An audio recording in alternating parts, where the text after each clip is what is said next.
បើជំរាបសួរនេះជាកង់ Engineer Fly SL បាទជាកង់13លំដាប់ប៉ុណ្ណឹងនៅក្នុងស្រុកខ្មែរហើយនៅតែមានការប្រើប្រាស់ពេញនិយមមែនទែនសម្រាប់អ្នកប៉ុណ្ណឹងឬក៏អ្នកជិះទៅហាត់ប្រាណបាទកង់នេះបំពាក់មកជាមួយដៃកាបូនប្រាំងភ្លេង Shimano MT 200បាទជាមួយនឹងកអោនហើយយើងក៏បានដាក់ជូននៅបូម SR Centurion ប្រភេទបដូរទឹកមាសប្រើខ្យល់មានខ្សែអណ្ដើកប្រភេទសោកកាច់តូច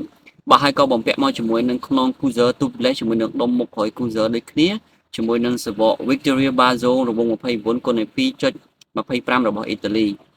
បាទសម្រាប់តួមួយនេះគឺជាតួប្រភេទអាលុយមីញ៉ូមលំដាប់ខ្ពស់តែម្ដងជាប្រភេទ X6 Ultralight ដែលជាប្រភេទបច្ចេកវិទ្យាល្អបំផុតហើយរបស់អាលុយមីញ៉ូម